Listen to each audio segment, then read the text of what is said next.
Our next reader tonight is Andrea DeAngelis. Hold on. Come up.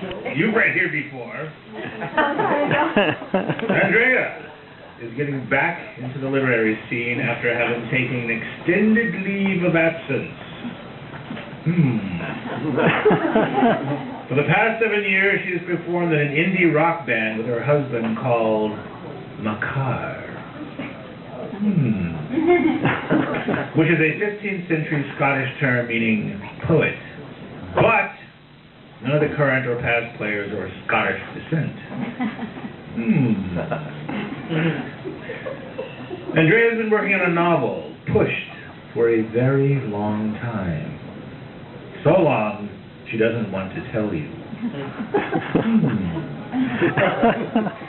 She also has an H-bomb of poems to keep herself busy in between recording MAKAR's second album, Funeral Genius. She is thrilled to be reading at the Telephone Bar and Grill, and we are thrilled to have her. Please welcome, now you can come up, Andrea DeAngelis. Yeah.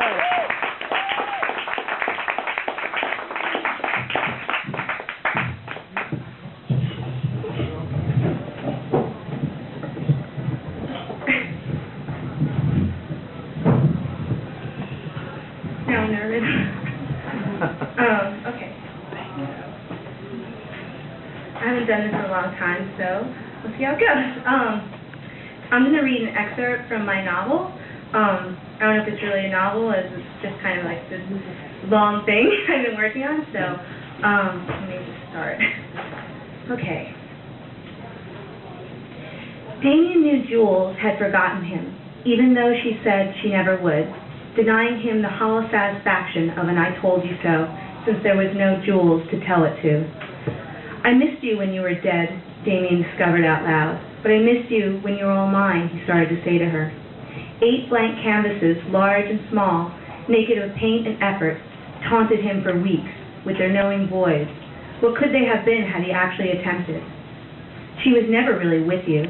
In his worst moments, his dark thoughts interbred, spawning an incestuous loneliness.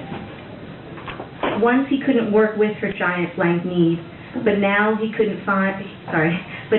found he couldn't work without its static. She couldn't have forgotten you since she never knew you. You didn't allow her to. His mind was buzzing unbearably now. He felt raw and roughened by its violent honesty.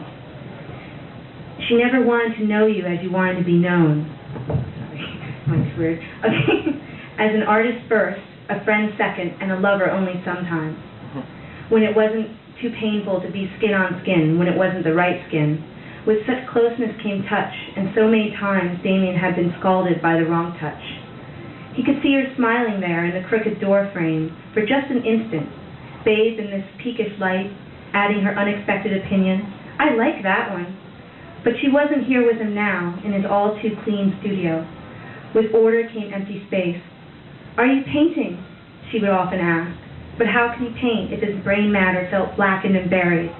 Not that long ago, before she left, Jules had stopped asking him. She wasn't like that back in college. She had been insistent of their live wire connection in a way that both disturbed him and excited him. There can't be nothing in your head, she said, drinking her heavy, adulterated coffee in the cafe near campus. She dumped so much milk and sugar in it that the liquid turned a light beige, a crew even. Why did she drink coffee at all if she tampered with it so, he had wondered. She reached out to mine, knocking on his head while clucking her tongue. At the time, he felt relieved that she was so certain. He remembered grinning even. How do you know what's in my head? Damien now called out to empty space. It was so quiet he could hear the coffee pot hissing. How do I not? She sighed.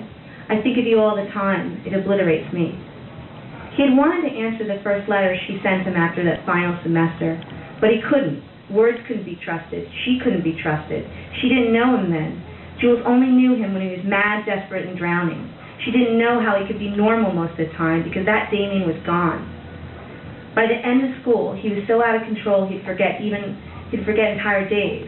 He would wake not knowing if it was Saturday or Wednesday morning. On Wednesday mornings, he needed to be in his contemporary American poetry class, a class where he sharpened his remarks. I don't think you even read Williams, Carlos Williams, he accused one know-it-all. It was worse now. He didn't have any scheduled place to be. He only had work he should be doing, work that wanted him but he found himself not wanting because the paint always wanted too much. Her first letter had been so juvenile, he thought. She hadn't really experienced the love she was assuming. It made him feel unexpectedly angry, unexpected because he didn't expect to feel anything. I'm going to say the words you're afraid to, she had written him. Jules' audacity was astounding at times. She actually believed she knew what he felt, or perhaps she didn't care what he felt. She only cared when it fit into what she wanted. Did you read my letter, she asked him. Why did he come to the phone that summer after? His mother, swathed in her own constricting depression, had weakly called him over to the phone. Her eyes looked like 2 gunshot wounds. Damien was surprised. Who was calling him? No one ever called him. He had hemorrhaged so many friends, he gave up even attempting a connection. Who, he snapped? Some girl named Jules. Her mother dropped the handset, missing his hands, but Damien managed to catch it before it banged on the floor. Both of their limbs appeared watery to him, as if they were swimming towards human interaction, but couldn't quite make sure. He started to untwist the tangled cord. Did you miss me, Glum Glum? But he was relieved again when he heard her voice. Her warmth was comforting in his parent's home of shattered glass. Her lips always felt surprisingly hot when he kissed them. He briefly considered the origin of her confusion. He remembered how dirty his hands were when he last touched her, and swore they were almost dirty again. Damien remembered that conflicted moment on the sagging porch off campus. He squinted, trying to force the memory, to remember what he had said, that her belief they couldn't be together because he was afraid just wasn't accurate. It wasn't that he was afraid, it was that he had nothing left. He walked over to his compact kitchen on the other end of the apartment, clicking off the burned-down coffee. Then he remembered the shoebox squeezed between the ceiling and the cabinets. The last month of that last semester, Jules forced him into saying something he didn't quite mean. Her feverish kisses demanded such answers and explanations. I can't, he whispered huskily. She hadn't said anything, she just kept touching him, and soon they were twisting and turning on the warped wood, almost waking her kooky landlady. I can't fall in love again, he shuddered into her neck. He had told her what he could not do, but Jules complicated his confession, thinking that can't meant could. He walked back to the empty canvases.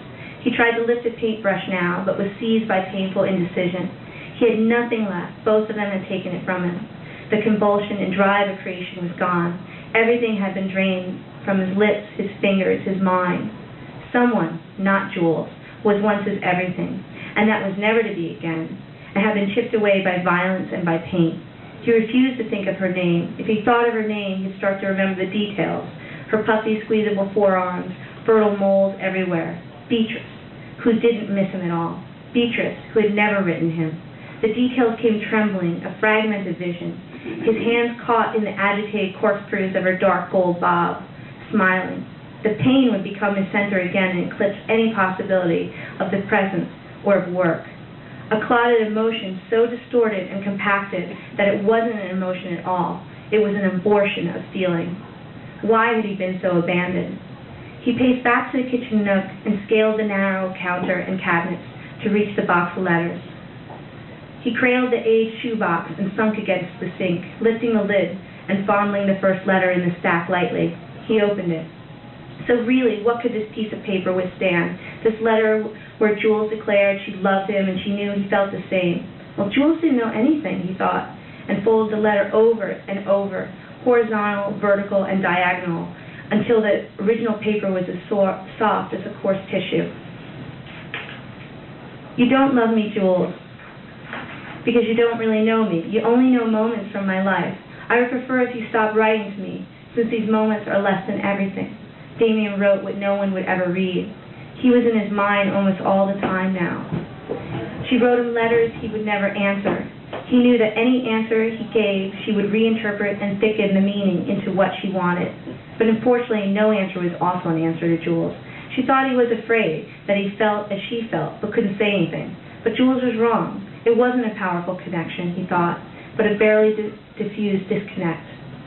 When she finally stopped writing him, after a summer of no response, Damien found he missed the distraction, despite her childish romantic tics. She talked about her life as if he cared, and he realized he had